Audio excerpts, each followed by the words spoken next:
आपने देखा होगा राहुल गांधी जी लगातार उन्होंने जो भारतीय जनता पार्टी और देश के प्रधानमंत्री को ये बताया कि नरेंद्र मोदी पूरा हिंदू समाज नहीं है, आरएसएस पूरा हिंदू समाज नहीं है। जो चंद्रचूड़ की अध्यक्षता में जो नीट का फैसला आएगा हम उसका स्वागत करते हैं, लेकिन ये पूर्ण रूप से कहीं ना कहीं बैसाखी की सरकार है। ये ज्यादा दिन चलने वाली नहीं है, ये अधर में लटकी हुई सरकार है। इस सरकार देखिए जिस तरीके से ये निरंकुश सरकार के शासनकाल में तमाम उन लाखों छात्रों का भविष्य जो गर्द में डाला गया है, भारतीय जनता पार्टी और देश के प्रधानमंत्री इस पे बात नहीं करना चाहते। मैं कहता हूं सुप्रीम कोर्ट का जो भी फैसला आएगा हम उसका इंतजार कर रहे हैं, लेकिन 24 लाख से ज़्यादा जो छात्र हैं उनके भविष्य का सवाल है। इस पे ये सरकार जो बैठी हुई गूंगी बहरी सरकार है, ये कहीं ना कहीं जवाब दे। आज जो चंद्रचूड़ की अध्यक्षता में जो नीट का फैसला आएगा हम उसका स्वागत करते हैं, लेकिन इस देश में रीनीट होना चाहिए। क्योंकि आप बताइए जब 18वीं लोकसभा का जब चुनाव का रिजल्ट आया, उसी बीच में भारतीय जनता पार्टी ने और उनके शासनकाल में नीट का रिजल्ट जारी किया गया कि ये मुद्दा दब जाए। लगातार इनकी सरकार में पेपर लीक होते आए हैं और भारतीय जनता पार्टी इस पे बात नहीं करना चाहती है, चाहे सदन के मुद्दों पे बात हो।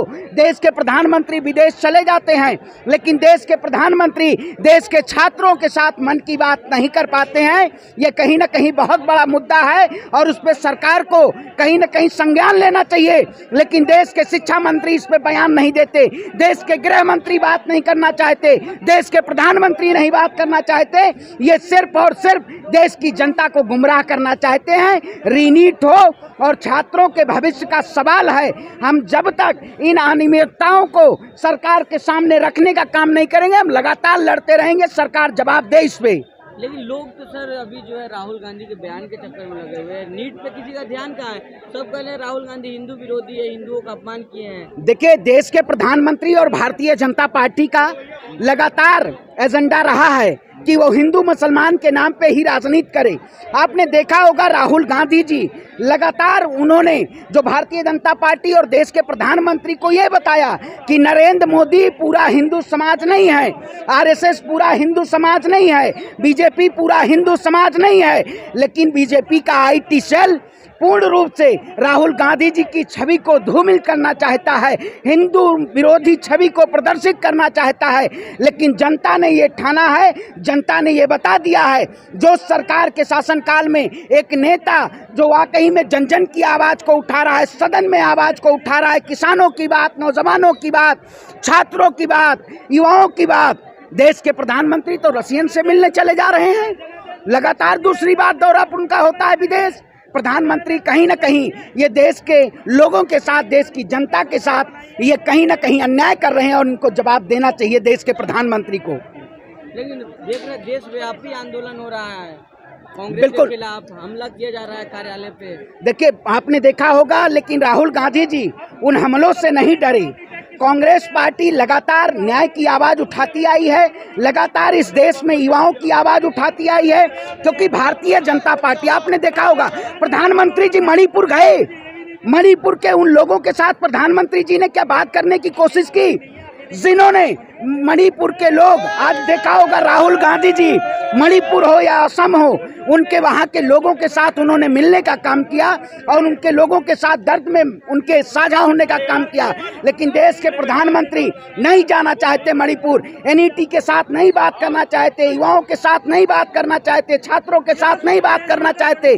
ऐसे प्रधानमंत्री कहीं ना कहीं इन्होंने देश की जनता को ठगने और लूटने का काम किया है। क्या कुछ आगे क्या होगा? जिस तरह से आप लोग सफाई दे रहे हैं, कांग्रेस का घिराव वहाँ गुजरात में भी कुछ लोग कर रहे हैं। देखिए मैं बिल्कुल कहता हूँ, नीट की छात्र जो आज प्रदर्शन हुआ, इसी सरकार ने इसी जंतर मंतर पे नीट के छात्रों के ऊपर कहीं ना कहीं लाठियां बरसाने का काम किया। जो छात्र प्रदर्शन कर रहे थे, जो छात्र न्याय की आवाज़ उठा रहे थे, उस सरकार में कहीं ना कहीं आप ये देखे होंगे, यूपीएससी की बात करें, पीसीएस की बात करें, तमाम ऐसे पेपर लीक के मुद्दे लगातार बीजेपी के शासन में आते हुए आ रहे हैं, नजर आ रहे हैं। लेकिन उस पर यह सरकार निरंकुश है। इस सरकार ने देश के किसानों के साथ ठगने का काम किया, इस सरकार ने देश के युवाओं को ठगने का काम किया। देश के प्रधानमंत्री सदन में नहीं चर्चा करना चाहते, देश के प्रधानमंत्री ये सिर्फ और सिर्फ पूंजीपतियों के साथ इस देश की जनता को ठगना चाहते हैं। आपने देखा होगा रिचार्जों के दाम बढ़ गए हैं, लेकिन इसकी भी बात नहीं की जा रही है। बहुत सारे ऐसे मुद्दे हैं, प्रधानमंत्री जी को जवाब देना चाहिए। लेकिन लोग तो सर खुशियां मना रहे हैं, तीसरी बार सरकार बन गई है। देखिए, तीसरी बार ये जो बैसाखी की सरकार है, ये पूर्ण रूप से कहीं ना कहीं बैसाखी की सरकार है। ये ज़्यादा दिन चलने वाली नहीं है, ये अधर में लटकी हुई सरकार है।